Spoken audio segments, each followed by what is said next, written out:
I've always said that you want to train with the highest amount of volume that still allows you to recover. And according to the scientific literature, that appears to be 10 to 20 sets a week per body part. Now, when most lifters hear this, they automatically assume that 20 is that much better than 10, aka double the gains.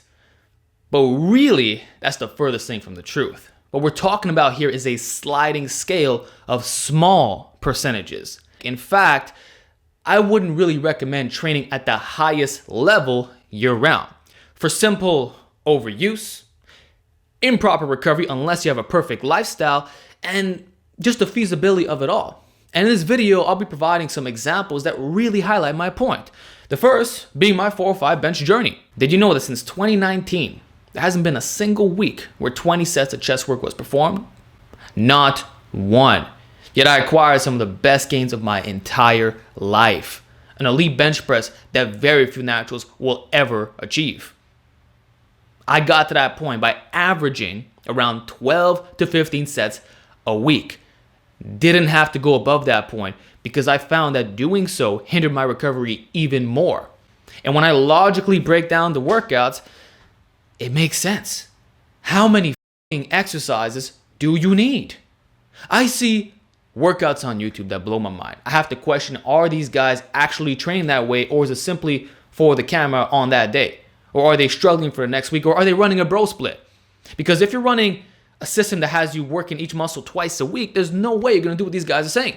And to give you an example, I'll often see flat barbell bench press, incline barbell bench press, flat dumbbell bench, then a machine chest press, followed by a dumbbell fly and a cable fly. How many of you guys have seen that exact same workout on YouTube and Instagram by all these influencers? How many of them bench 405, by the way? Not trying to use that as this ultimate credibility, like look at me thing, but just saying.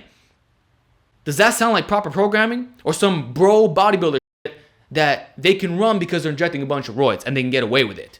And do you actually believe for a second that they're doing this twice a week? Bullshit. Once a week tops if it's actually performed. In that case, we already know it's subpar. So going back to my workouts, what was most common? I would do a max effort bench press, followed by 3 sets of 10 back off work, then an overhead press, 3 sets of 10, or an incline press. So 3 compound movements tops, and then 1 isolation for the delts. I didn't do chest flies, didn't need them. But if you decide to do that, so be it. When you math that out, you'll never get 20 sets of chest. Ain't happening. And I remember during the commentaries, I'd be talking about going from 3 sets to 5, and how I didn't feel the need to because it was already difficult enough to recover. Plus, the gains were exceptional. So what I'm saying is, if it's not broken and you're making phenomenal progress, why stress your recovery that much more? Like it's already difficult. And when you factor in correct exercise selection and getting close to or directly at failure, the need for all these extra sets goes down tremendously. Now, if you're messing with the lower RPEs, that's why you need more volume. But the greater the intensity, the less you gotta do, which many people figured out decades ago with the whole heavy duty training systems. I don't train like that. I don't recommend it, though I do see the appeal for some individuals. Certainly, there's a balance that we have to establish for ourselves. We don't have to be on the absolute lowest end of our volume, being below 10 sets a week. Neither should it be 20 or above, especially on a higher frequency program. So I use this example to say that if I got to this level, not even doing that, and it was already hard enough for me to recover, why in the actual are you going to do 20 sets for chest or back or any other muscle group? It doesn't make sense considering you can get so far without even doing that. The gains are only a little bit better. If we want to quantify it, it might be 5 to 20% more, and 20 being probably an extreme number, especially as you get more advanced, because at that point, as a real natural, you're not going to gain that much muscle regardless. So when we talk about running the highest amount of volume that still allows you to recover, it doesn't just mean being able to recover for that single week and repeating it for a few months before you completely burn out.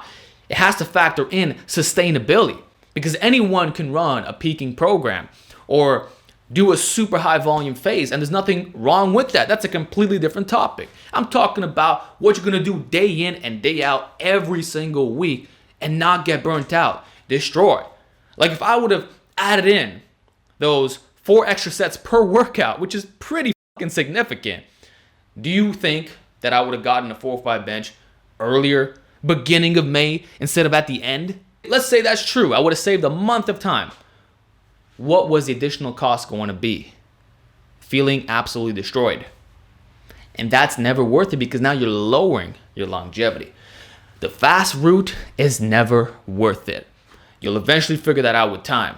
And what I could say is, if you're not doing things perfectly, as in having flawless nutrition and sleep and making sure that your programming is really next level, this is just going to bury you to the ground even more. Sometimes low volume can allow you to keep pushing yourself even if you weren't fully recovered. But it's good enough that you're not going to compromise your gains in a significant way, which is what we're talking about here. Anyway, let's cover some practical guidelines here. You should always be training your muscle groups twice a week, and in that case, doing what a lot of these bro workouts suggest doesn't make sense to begin with. A maximum of 2 to 3 compound movements when the intensity is high is usually all you got to do, followed by 1 isolation.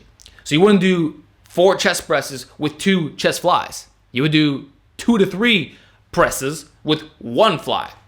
And you are hitting all the angles, by the way, with appropriate exercise selection. For back, you're not going to do deadlift, lat pull down, seated cable row, barbell row, dumbbell row, pull up, pull over with a dumbbell, and then pull over with a cable. Yet I've seen the same workout on Instagram.